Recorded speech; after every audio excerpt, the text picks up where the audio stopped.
My dear friends, my dear masters and gods, வணக்கம். தினமும் நாம் எல்லோரும் இந்த உலகத்துல ஏதோ ஒன்று பெறணும் அப்படின்ற ஆசையுடன் வாழ்க்கை வாழ்கிறோம். அது எந்த விஷயமானாலும் சரி. அதாவது இங்க ஆசை என்பது என்ன அப்படின்னா, நம்முடைய மேனிஃபெஸ்டேஷனுக்கு தேவையான ஒரு பொருள் அப்படின்னு சொல்லலாம் மாஸ்டர்ஸ். ஒரு ஆசை என்பது இருந்தால் அங்கே மேனிஃபெஸ்டேஷன் அப்படின்றது நடக்கும். எனக்காக ஏதாவது வேணும் அப்படின்னு சொல்லி கேட்டால் அது ஆசை. இந்த உலகத்திற்காக ஏதாவது வேணும், ஏதாவது செய்யணும் அப்படின்ற கேட்கும்போது அது டிவைன் வில்லாக இருக்கும். இந்த மாதிரி எத்தனையோ பேர் எத்தனை வாட்டி நினைச்சாலும் நினைக்கிறது எதுவுமே நடக்க மாட்டேங்குது அப்படின்னு சொல்லி வருத்தப்படுறார். அதாவது நடக்கல அப்படின்னா அங்க என்ன நடக்கல அப்படின்னா மேனிஃபெஸ்டேஷன் அப்படின்றது நடக்கல. ஆனா சத்தியம் என்பது என்ன அப்படின்னா, நான் வேற, என்னுடைய மேனிஃபெஸ்டேஷன் வேற அப்படின்றது கிடையாது. நாம் எல்லோரும் எங்கே இருக்கிறோமோ நம்முடைய மேனிஃபெஸ்டேஷனும் அங்கேதான் இருக்குமே. பட் அது நடக்கல என்றால் ஏதோ ஒன்று சரியாக இல்லை அப்படின்னு சொல்லி அர்த்தம். நாம நம்முடைய மேனிஃபெஸ்டேஷன் ரெண்டுமே எப்படி எங்கே இருக்கோம் அப்படின்னா, சூரியனுடைய கதிர்கள் எங்கே இருக்கும்? ஒரே இடத்துல தான் இருக்குமே. சூரியனின் மூலம் அந்த கதிர்கள், சூரியனுடைய கதிர்கள் வெளியே எப்படி வருதோ அதே மாதிரி நம்முடைய எனர்ஜி எப்பவுமே வெளியே வந்துட்டே இருக்கும். ஆனா மேனிஃபெஸ்டேஷன் அப்படின்றது நடக்கல அப்படின்னா நம்முடைய பார்வை, நம்முடைய ஞானம், நம்முடைய விழிப்புணர்வு கரெக்டாய் இல்ல, வேலை செய்யவில்லை அப்படின்னு சொல்லி அர்த்தம். சூரியனுடைய கதிர்கள் 360 டிகிரிஸ்ல எல்லா இடத்துலயும் போயிட்டே இருக்கு. ஆனா பிசிக்கல் மேனிஃபெஸ்டேஷன் என்பது எங்க நடக்கும்? பூலகத்துல மட்டுமே நடக்கும். அதாவது பிளானட்ஸ் மேல மட்டுமே நடக்கும் அந்த மேனிஃபெஸ்டேஷன் அப்படின்றது. மேனிஃபெஸ்டேஷன் அப்படின்னு என்ன? இங்க கிரியேஷன். சூரியனுடைய கதிர்கள் பூலகத்தின் மீது, நம்முடைய பிளானட் மீது விழும்போது ஆட்டோமேட்டிக்கா என்ன நடக்கும்? அங்க எத்தனையோ பேரு, எத்தனையோ உயிரினங்கள் அவங்களுடைய ஒர்க், வேலை என்பது செய்வார். வேலை செய்யும் போது என்ன கிடைக்கும் அவங்களுக்கு? ஒரு எக்ஸ்பீரியன்ஸ், அனுபவம். அனுபவத்தின் மூலம் ஞானம். பூலகம் எப்படி உருவாயிடுச்சு?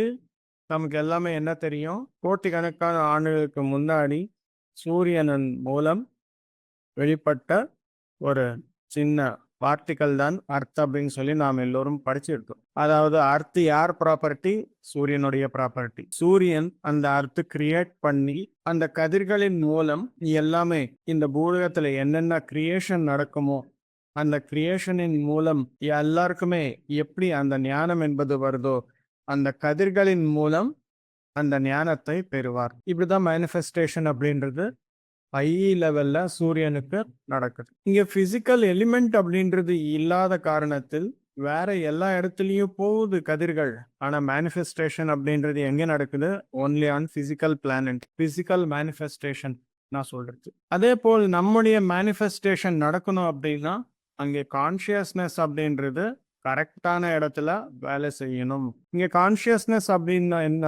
ஒரு பொருள், அது நம்முடைய மைண்டு எங்கே ஓடுமோ, எது மேல ஓடுமோ அந்த கான்சியஸ்னஸ் அப்படின்றது அந்த உருவம், அந்த ஃபார்ம் அப்படின்றது எடுத்து அங்கே கிரியேஷன் அப்படின்றது நடக்கும். ஒரு மண் இருக்கோ, அந்த மண்ணின் மூலம் என்னென்ன பண்ண முடியும்? ஒரு பானை கிரியேட் பண்ணலாம். இல்ல ஒரு விவசாயியாக ஆக்கி ஒரு விவசாயம், வேளாண்மை பண்ணலாம். இந்த மாதிரி நிறைய வகையான பொருட்கள் அந்த மண்ணின் மூலம் பண்ணும். எவ்வளவு பண்ண முடியும்? உங்ககிட்ட எவ்வளவு மண் இருக்குதோ அவ்வளவுதான் பண்ண முடியும். அதுக்காக நாம் எல்லோரும் தினமும் தியானம் செய்து புத்தகங்களை வாசிச்சு ஞானம் பெறும் போது ஆட்டோமேட்டிக்கா நம்முடைய விழிப்புணர்வு, நம்முடைய கான்சியஸ்னஸ் எங்க எக்ஸ்பேண்ட் ஆகுமோ அவ்வளோ டிகிரி அங்க மேனிஃபெஸ்டேஷன் அப்படின்றது நடக்கும். சரியாக யோசிச்சு சரியான முறையில் சிந்தனை செய்யும் போது நம்முடைய மைண்டின் மூலம் நம்முடைய கான்சியஸ்னஸ் வேலை செய்து அந்த ஃபார்ம் எடுக்கும்போது நமக்கு தேவையான விஷயங்கள் எல்லாமே மேனிஃபெஸ்டேஷன் அப்படின்றது நடக்கும். அதாவது ஒரு ஊரு பார்த்தோம் அப்படின்னா எத்தனையோ வீடுகள், எத்தனையோ பொருட்கள், எத்தனையோ துறைகள் எல்லாமே இருக்கு. இது எல்லாம் எப்படி வந்தது? எல்லாருடைய கலெக்டிவ் கான்சியஸ்னஸ் அப்படின்னு சொல்லுவாங்க. ஒருத்தருடையது கிடையாது. அந்த மாதிரி அர்த்த கான்சியஸ்னஸ் அப்படின்னு சொல்லுவாங்க. நாம் எல்லோரும் பூலகத்தில் பூமியின் மீது மட்டுமே இருக்கும். அதாவது நம்முடைய கான்ஷியஸ்னஸ் மூலமா அர்த் மேல மேனிஃபெஸ்டேஷன் நடக்கும். இந்த மேனிஃபெஸ்டேஷன் மூலமா அர்த்தோடைய கான்ஷியஸ்னஸ் ஜாஸ்தி ஆகும். அர்த் மேல கிரியேஷன் என்பது நடக்கும்.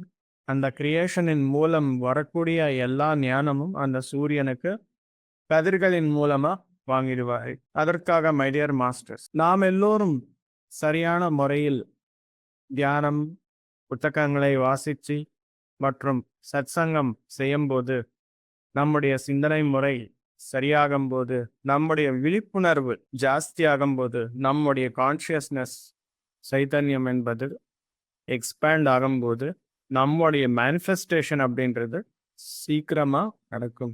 எவ்வளோ வேணுமானாலும் கிரியேஷன் அப்படின்றது நம்ம பண்ண முடியும். ஆனால் சூரியனுடைய கதிர்கள் 360 டிகிரிஸில் வந்தாலும் கிரியேஷன் என்பது அர்த் மேலே மட்டுமே, அதாவது ஃபிசிக்கல் பிளானட் மேலே மட்டுமே எப்படி நடக்குது. மீதி எல்லா இடத்துலையும் அப்படி போகுது அந்த கதிர்கள், அவ்வளோதான். அங்கே என்ன நடக்குது அப்படின்னு சொல்லி யாருக்கும் தெரியாது. அதே போல் நம்முடைய விழிப்புணர்வு எங்கே இருக்கணுமோ அங்கே இருந்தால் அங்கே கான்ஷியஸ்னஸ் அப்படின்றது ஒர்க் ஆக்கி அந்த உருவம் எடுக்கும்போது அங்கே தான் மேனிஃபெஸ்டேஷன் என்பது நடக்கும். இங்கே நம்முடைய மைண்ட் செட்டு, நம்முடைய சிந்தனை முறை எப்படி இருக்கணும் அப்படின்னா, நாம எதற்காக வந்திருக்கிறோமோ, என்ன செய்வதற்காக இந்த பூலகத்திற்கு வந்திருக்கிறோமோ அந்த விஷயத்தின் மீது விழிப்புணர்வு இருந்தால் அங்கே கான்ஷியஸ்னஸ் அப்படின்றது ஃபார்ம் எடுத்து வேலை செய்யும்போது அங்கே மேனிஃபெஸ்டேஷன் அப்படின்றது நடக்கும். மீதி இடங்கள்ல எல்லாமே சூரியனுடைய கதிர்கள் எப்படி வெளியே போயாச்சோ அந்த மாதிரி நம்முடைய எனர்ஜியும் போயிட்டு இருக்கும்.